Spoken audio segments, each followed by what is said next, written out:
What is causing the quarrels and fights among you? Now, I'm a preacher, so sometimes I'd like to just not get to the rest of my scripture. I would like, stop right there, James. What is causing the fights? It's not a what, it's a who. Not a what, it's a who. It's my dad who knows all the things, or the parents of teenagers might be like, it's my teenager who thinks they know all the things, or it's my boss, or it's not a what, it's a who, James. But he says, what is causing the quarrels and fights among you? Don't they come from the evil desires that war within you? You don't have what you want, so you scheme and you kill to get it. Well, as long as, what's he getting at here? As long as the focus is on them and not me, all right? If the focus is on them, I never have to deal with me, right? And he's saying when you don't deal with you, you will take things to extremes if we don't deal with ourselves, unhealthy extremes. So he says, you are jealous of what others have, but you don't get it. So you fight and you wage war. Again, you take it to unhealthy extremes to take it away, to get what you want. Yet you don't have what you want because you don't ask God. And even when you do ask God, you don't get it because your motives are all wrong. You want only what will give you pleasure. And the truth is, if we are honest today, we took off the church mask today. Most of us, we are on a pleasure quest. We are not on a quest for truth. We want what will make me happy now. And so we struggle with this today. We're talking about fighting. What gives us fight? So I want you to say this with me. I will be criticized. All right, welcome to the human race. All right. Now, as we talk about receiving criticism today and how do you receive criticism, I know you're going to want to think in your head, oh, I'm so glad my spouse is here for this message today, or my boyfriend, or my girlfriend, or whatever. So I want you to say this today, all right, looking at me. This message is for me. All right, no nudging, no elbowing. This is for me. Everyone, you're going to get hypnotized? No, criticized and hypnotized. I don't know. Moses led people out of slavery. They criticized him. Paul, who wrote half the New Testament, they said he was a hypocrite. Jesus was always getting criticized for hanging out with the wrong people, helping the wrong people. All right, there's no escaping it. We're all going to be criticized. Ecclesiastes 7:5 says this, and I'll let you sit down. It is better to be criticized by a wise person than to be praised by a fool, all right? So before you take a seat, I want you to don't criticize the person next to you. Give them a little bit of praise, all right? Say hello to 3-4 people. Introduce yourself. Say, hey, I'm glad you're here. Give them a high five. Tell them I like your shoes. Say, hey, the Cowboys won last week. You guys did good, all right? They did, all right? All right, as you're taking your seat, we have our online Freedom Church family that's joining us online tonight. Today, and I want to say welcome to them. So would you join me? We have our online family with us today. So just on the count of 3, you can yell, scream, shout, clap, or high five, or snap, or whatever. So and then just welcome them as they're joining in today. All right, 1, 2, 3. Hey, all right. Freedom Online family, thank you guys for joining in live, or even for those who listen on the podcast later during the week as well. I'm so grateful for technology that we get to use technology and get the word out. You would be surprised how far the word spreads when you like, share, comment, those things. And I'm not about the what I would call vanity metrics or whatever, but it doesn't cost anything to do a share. Takes a few seconds, and you never know who on your timeline needs to hear this message. And so it's always there. Omar, do I need to change anything? I'm hearing a little bit of feedback. I know we're good? Okay, all right. We're all good there. I'll keep rolling. Praise and criticism. We're talking about criticism today, but praise and criticism, these are windows to the heart. All right? I'm going to do a little bit of teaching to start, and then I want to preach, and I want to try to work through that and get there today. First, praise often reveals what you value the most. All right, so you just practice and saying, "Hey, how you doing?" or whatever. You might have told someone, "Hey, I like your shirt," or something like that. That reveals, hey, you value fashion. You value these things. You might have been like, "Hey, Mike, welcome to the gun show," or something like that. All right, no one ever says that to me. All right, if anything, it's like, "Hey, do you have? I got some of this lotion you can kind of put on your hair for thinning hair sometimes, you know." So anyway, yeah. The receding hairline guys, we know those conversations. All right. Praise often reveals what you value the most. Criticism, people who are criticizing or what you criticize, often reveals your deepest insecurities. James says it. James said it in verse 2. He says, "You are jealous of what others have." All right. And so think, if you know the critical people in your life, someone who is characterized by just being overly critical, sadly, most of them do not like themselves and inwardly are very miserable in what they're dealing with. Praise often reveals what you value the most. Criticism reveals some of your deepest insecurities. We've been talking about conflict these last 2 weeks in relationships. We're in this friendship series, talking about how you read the New Testament, you can't be like, "Well, it's just me and Jesus, and we're good to go." That's good for salvation. But you read the rest of the New Testament, you see how Jesus lived his life. It's one another, baby. All one another. Forgive one another, serve one another, carry each other's burdens. All these things together. All right. So you can't fully live out your purposes all alone. You're going to need other people. So we talk about, well, how do we do relationships? Because in Los Alamos, this is hard. It is not. It is, and I feel like, for the introverts in the room, and for myself, it's like it takes a lot of energy to be around people. I would prefer to just kind of be by myself. That's what I like, and I know that's how you like it. But again, you can't follow Jesus and do this thing alone. You're going to have to figure this out. So we've been talking about it. We talked about being open and vulnerable. You got to spend time with people. You got to spend time with people in relationships. Sociologists say it's going to take 100 hours together just to go from acquaintance to a friend. 200 hours together, logged together, to go from friend to like a best friend, ride or die type situation. So I want to invite you again to the camp out this coming weekend. You can go to the s'mores thing, and you can build 1% to 2% of a friendship right there, right? Just hanging out with people, getting to know people. But just spending time is not enough. If you want to develop deep relationships, you got to take the risk and open up. You have to be vulnerable in that relationship. Go beyond the surface level if you want a deep relationship. And not only that, you guys need to fight a little bit. All right? Conflict does not have to be a negative thing. And this has been life-changing for me. All right? I hate conflict. I run from conflict. Any avoiders in the room that you're like, okay, yeah. All right? Some of you guys, you love conflict. Like, you thrive in it. You're like, oh, let's go. Let's clear the table out and let's go. I get that. But even at that, it takes a lot of energy for everybody. It is draining.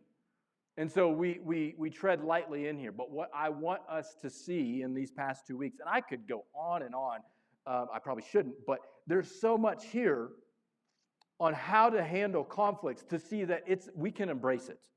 That there's actually an opportunity for a lot of growth to happen here, not only in me, but in our relationship as well. I don't have to run or avoid it.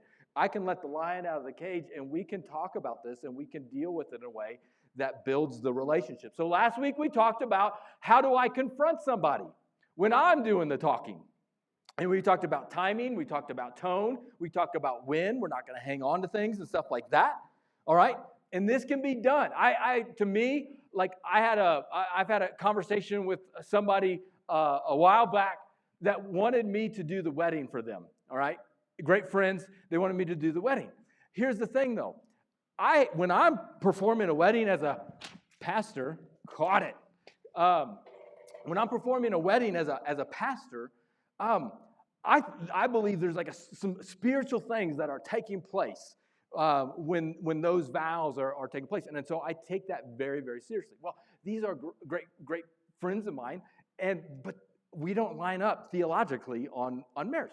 Fine, it doesn't matter, no strings attached. It was just like, hey, here's what I think that's happening.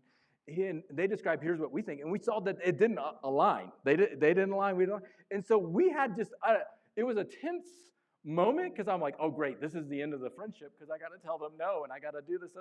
It was the most beautiful conversation I've ever had. And it grew the relationship. We were crying, but we were being able to be open and in a way disagree, but still love each other. And we came out stronger and healthier because of that. So it happens, it can happen, and it can be a beautiful one. Now, I have also fired off that email, right? And it felt good. But oh man, it led to the land of regret. Like, dang, that felt good to just get that out. So we talked about that last week on how do we confront somebody and do it in a way that is honoring and respectful and loving and truth-filled, but also grace-filled. Right? If you didn't listen to that, listen to that. That could save you tens of thousands of dollars in counseling, okay? Just some of the things that we talked through last week. Now, no one wrote a check for tens of thousands of dollars saying, hey, thanks for that, but if you want to, there's a box right over there. No. I'm kidding. It's a joke. It is just a joke, all right? But this sort of stuff, I want marriages, I want friendships, I want parents and teenagers and your kids and your grandkids. I want these relationships to thrive. You didn't get taught this stuff in school. You didn't get taught a class in school on how to handle relationships, how to make friends. And so we're taking the time to do that today. Easy to talk about, not easy to do. All right, so we're going to talk about how do we receive feedback. Someone now is coming towards us today. This is critical for a friendship to grow and be healthy. You got to bring a lot of humility into this, okay? Because I can see all the flaws in you, but you know, like I do, as soon as I point a finger, I got 10 coming right back at me. So you better stay humble when you go to confront, but also in allowing people to speak over your life. Jesus said it like this. He says, why do you look at the log in someone else's eye when you got a speck in, why do you look at the speck in somebody else's eye when you got a log in your own? Stay humble. Stay humble when you're fighting. But that's not what we normally do. We get puffed up and we want to defend. It's critical to a friendship to have open and honest feedback. So, when it comes to feedback, I don't dread it from my friends. I crave it. When it comes to feedback from my friends, I don't dread it. I crave it. Why? Because I don't know what I don't know. This is called self-awareness. It is the number one tool for growth in your life, in leadership, and just in your relationships. This, again, is where your spouse is like, oh, man, I hope they really listen and get a hold of this and allow others to speak in their life. Self-awareness. There's a lot of things that I don't know. Proverbs 27:6 says, wounds from a friend are better than kisses from an enemy. Now, high school Mike might want to debate this verse, all right? If you're only making out with a pillow in high school, you'd be like, I kind of might take a kiss from the enemy. That sounds kind of nice. I don't know about that one. No, it's a little TMI. You got to embrace the criticism. It is hard. Why? Because it's going to poke right at your insecurities to allow someone to speak truth into your life. And the hard part is they might be right. Oh. Now, most of us, we might say, oh yeah, anybody can talk to me. Tell me anything. I'm just, no, you're not. We all struggle with this. You come at me, I got two natural reactions. One is fight. All right? I want to defend. You come at me with something, oh, I got 10 arrows coming right back at you. You got a speck in my eye, look at the log in yours, and I want to fight. Or I want to flight. That was timed perfectly well. We'll have that over there. Or I just want to fight. I'm going to build up the wall. I'm going to write you off. Who are you to say anything? Like, you're going to give me criticism, and you know what? I'm going to build up the defense that I don't like how you gave it to me. And so, and that's our natural go-tos in any of these things. We don't want to hear it. What if Jesus came in here today, just sat down, and had a DTR moment with you, define the relationship moment with you, just one-on-one, nobody else's business, just you and him. And he was like, here's what's standing between you and me right now. Most of us, we would hear it, but it would sting a lot. The rich young ruler, he's like, hey, dude, you want to follow me? Here's what you need to do. And that dude went away sad. So we come into this humbly, allowing other people to speak into our lives. You may not have this person. Do you have this person outside of your blood family who can speak into your life? It is absolutely imperative to growing a friendship because I need perspective. I had a boss of mine one time. He had like horrendous breath, like terrible, like dragon breath, like make your eyes water, like, dude, spray me with mace because that would be nicer. That's happening right now, all right? And you just kind of had to suck it up and kind of deal with it, all right? We want people, I joke around, but it's on the serious side of relationships. I don't want surface level friends because surface level friends, they'll lie to you. They don't tell you the truth. Well, just as long as you're happy, I just want you to be happy. As long as you're being true to yourself, that's the good one. Or have you ever heard like, hey, just follow your heart. Follow your heart. That's terrible advice. But they will just say the thing in the moment to make you feel good. I want a friend who values me more than they do the relationship. That's a friend that you can anchor to.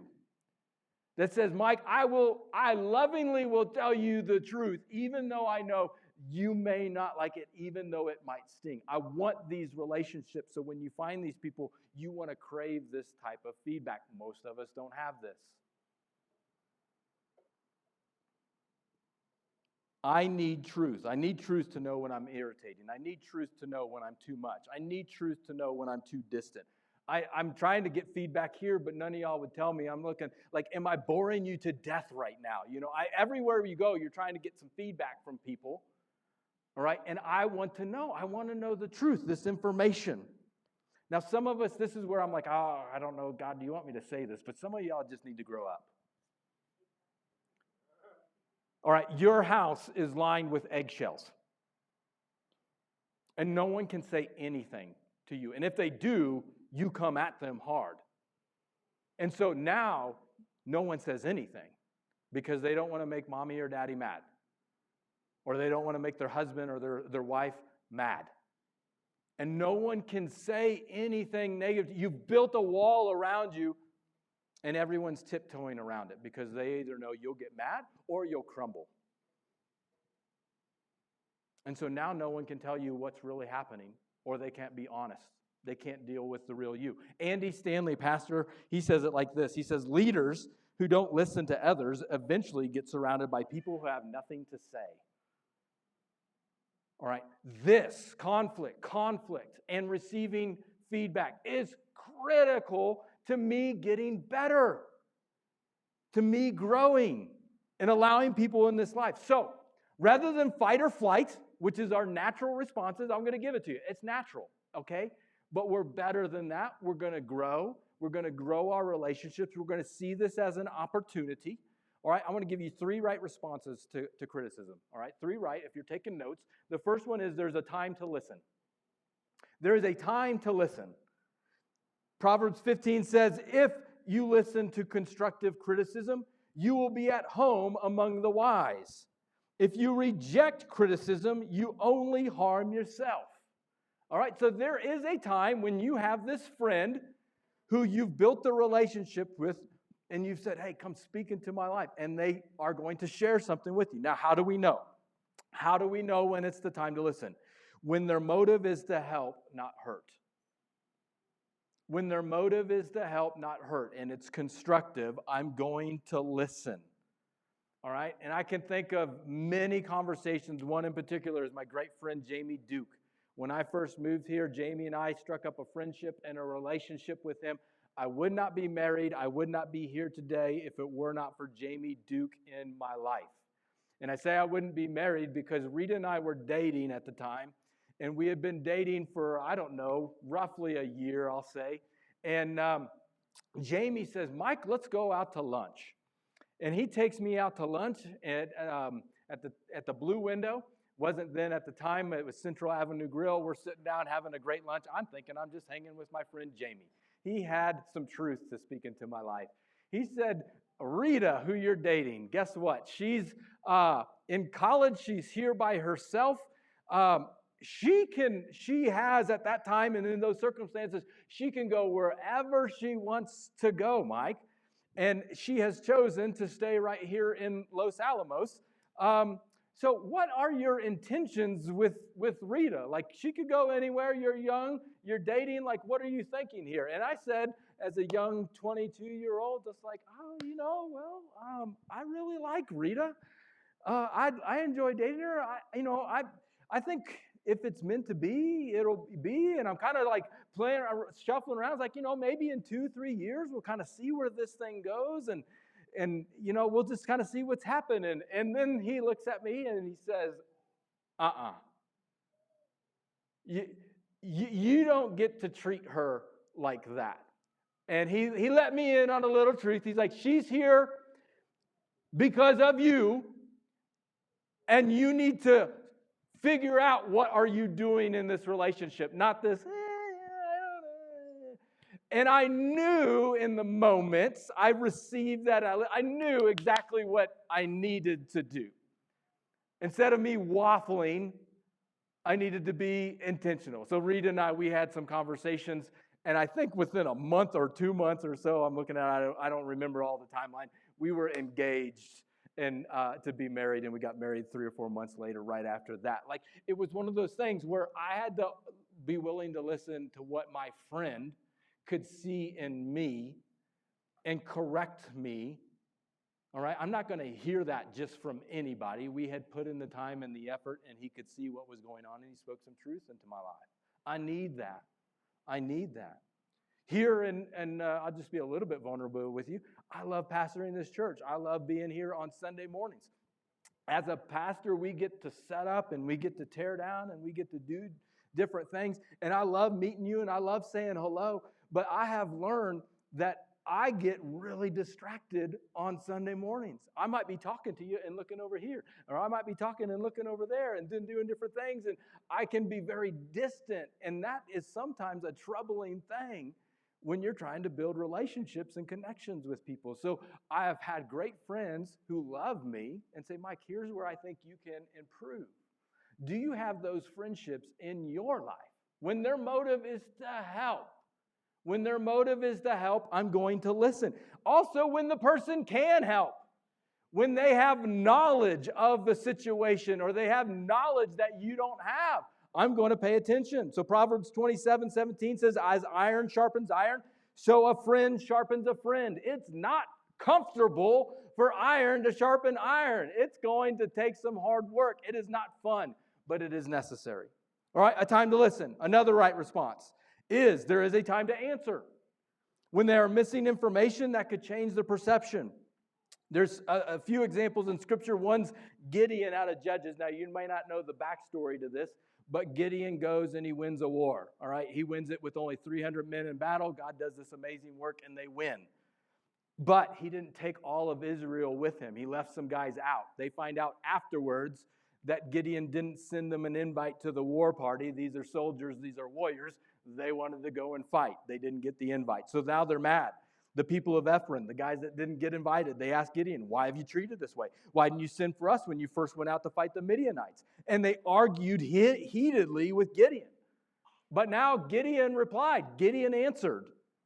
And when he gives them the answer, and when the men of Ephraim heard Gideon's answer, their anger subsided. He diffused the conflict by answering. All right, so in my house, I get on my kids when they got to eat their protein, they got to eat their veggies, they got to eat their fruit. If you don't do that, you don't get dessert. All right, so we kind of have this system worked out with them. Hey, you want dessert? Well, did you eat your dinner? Did you eat your fruit? Those sorts of things.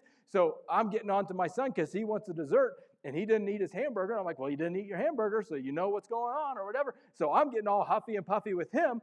Come to find out, he had eaten Rita's chicken just an hour earlier than that I didn't know. So he feels me. I'm getting all You can't do this, and fighting about food.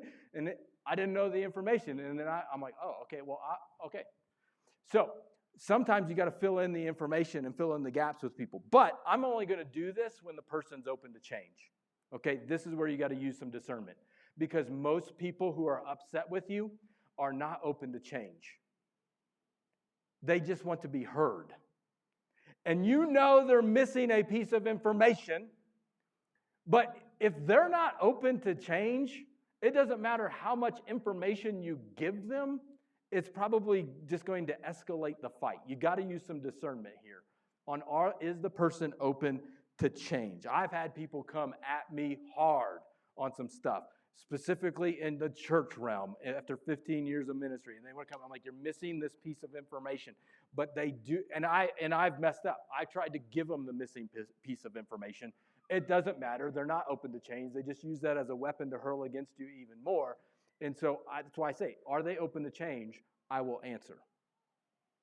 So there's a time to listen. There's a time to answer. And then there's a time to dismiss.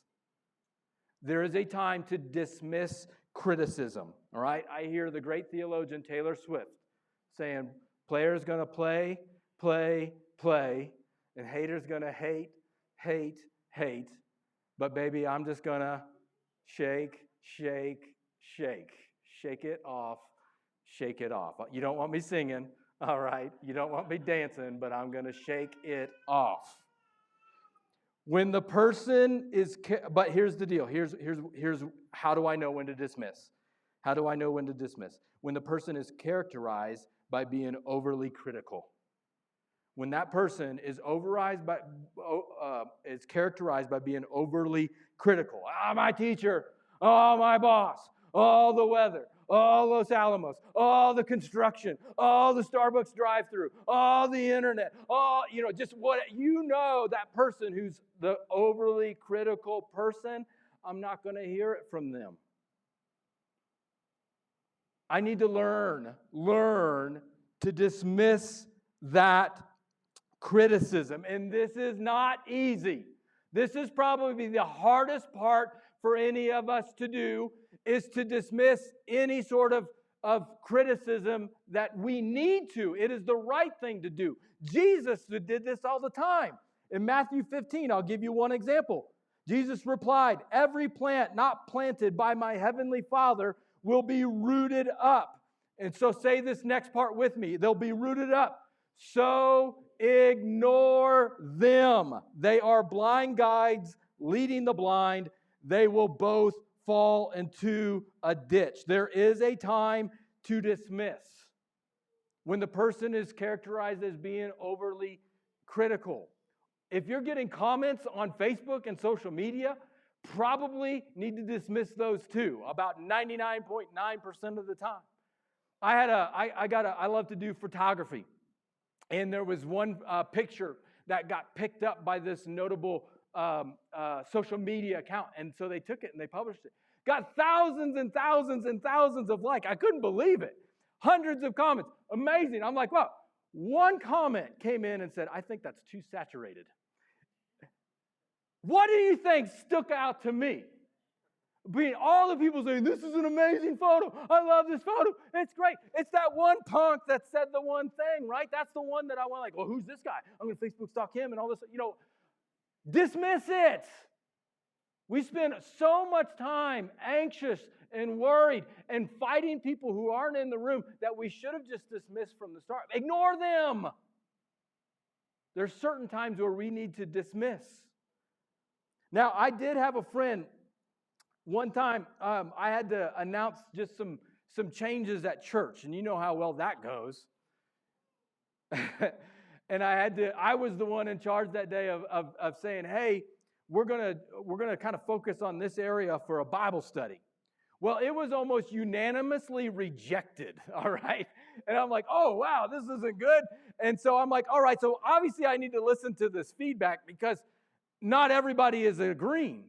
But I had one friend, one really good friend, who was a super encourager.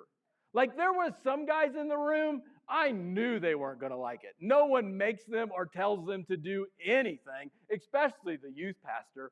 So I knew it was not going to go well with them. I expected it, overly critical. But one guy, Russ, he was super encouraging. I mean, this guy was always patting me on the back and helping me out and loving on me, and he disagreed. I'm like, oh, who did I go to? I went to Russ. I said, Russ, I need to know. I need to know the truth. What's going on here? And he explained it logically and in a healthy way where conflict actually helped build the relationship, okay? So you got those people where you want it, you need it, you crave it. Hey, I'm going to lean in here. It's tension, but this tension, we can manage it. We're going to make it. We're friends, all right? We're solid. I got to keep going. These other guys, I'm going to dismiss it. Also, I'm also going to dismiss when the person is emotionally unhealthy or wounded. You've heard the phrase, hurt people hurt people. So there might be something else that's going on there. I'm not going to dismiss the person, all right? That's not what I'm saying. I'm going to love the person, but I'm going to dismiss the words and the criticism, all right? Now, here's where I want to preach a little bit, because that's the stuff. I know somebody has said something to you, a parent, a teacher, a coach, a spouse, a child. Somebody has said something, it has wounded you, it has cut you, it has hurt you, and you are still holding on to those words. It's defining your identity, right? And we need to dismiss those things, but also this has helped me greatly in some of the criticism that I have received. I have learned to say thank you to my critics. Sometimes you just need to give God a big giant thank you for this thing that came into your life. Either one, it came from a friend who loves me, who's encouraging me, and he gave me some truth and love that I needed. I don't know what I don't know. I can't get better if I'm just trying to wing it. Somebody loved me enough to tell me the truth and give me that. I'm going to not get angry at them or dismiss them. I'm going to crave it, receive it, and say, thank you. I can grow up now. I don't have to be 42 and the toddler in my house with eggshells all around. Thank you. You love me. I get better and I can grow up. It's called maturity. Or I'm going to say thank you because sometimes, and this is where I'm like, I'm going to hold on to this promise. Sometimes God wants to show off even when the critic is criticizing you and what God can or can't do in your life. Remember, if you missed it, I read that verse where the guy, Jesus said, hey, pick up your mat and get out of here. You're healed. Do you remember that? Do you remember that? Well, did you see how this guy got healed? Jesus knew immediately what the religious people were thinking. So he asked them, why do you question this in your hearts? So I will prove to you that the Son of Man has the authority to forgive sins. The critics, he was answering the critics. He says, if they're thinking this and saying this, I'm going to heal this guy to show off who I am. So sometimes I don't know what's going on. I hate it. I want to fight. I want to run. But sometimes I've learned to say, thank you, God, because I believe you're going to do something that's going to show them that they were wrong. Now, I don't have that guarantee, but that I'm anchoring onto that. Rather than just holding on to those words, I'm taking it to my Father and saying, you deal with this. I'm not going to hold on to this anymore. I don't need this toxin. I don't need this venom. And oh, by the way, I didn't put it in there, but if someone sent you a text or they sent you an email or they wrote you a letter, delete it. You reading that toxicity and poison over and over and over only reinforces who you are or who you're not or whatever. Take it to your Father. Delete that junk. I might read it once and be like, I don't want to ever see this again. I don't need it. I don't need it. Last time I checked, it said in Romans chapter 8, if God is for us, who can ever be against us? Well, who? I know a lot of people. But compared to my heavenly Father who is with me, who is for me, who has a plan for me, who has designed me and created me and called me and he knew me, I'm going to follow him, which it all says all of those things in Romans chapter 8. And I'm not going to be confined to what they think or what they said. Thank you, I hear you, but my Father, he's called me. And I'm going to anchor myself in what he's called me to do. I've had people come, you're not a pastor. You can't lead a church. You can't do these things. I've had all of that venom and toxicity come towards me. Do you want me to anchor to that? No. Let's roll with steps of faith on what my daddy says. And that's what I want for you today. You have something that you are holding on to. We can think of that person or that thing that was said. And I'm calling you today to dismiss the things that are not from God. Bring it to him. And when it comes up in 15 seconds again, guess what? You bring it right back to him again. And when it comes up an hour later, you bring it right back to him again. The devil wants to put you down on who you're not and what you can or cannot do. And you have a Father who has called you. God is too big, and your calling is too great for you to hold on to something so small and insignificant. We at Freedom Church want you to take next steps of faith. And I don't care if it's a small step or a giant one. Any step of faith that God calls you to do is huge in the kingdom, in the spiritual realm. And that's what I want for you today. We can't please all people, but we can please God. Can we stand for prayer, closing prayer? I want to say thank you so much for taking the time to listen to the message today. I hope you felt inspired to take your next step of faith with Jesus. Just a couple next steps that you can take coming out of this. One, leave a review or a comment or share this message. That really does spread the message further and faster when you do that. Secondly, if there's a next step that you need to take coming out of this, head on over to our website, click Get Involved, and let us know exactly how you can take your next step. We would love to partner with you in that. And finally, if you have been impacted in a positive way through our ministries, or your family has been impacted in a positive way through our ministries, go on over to our website and click Give. And if you want to partner with us financially, that would be huge in getting the message of Jesus out through our ministries. Thank you again for stopping by the podcast. Have a wonderful week. God bless.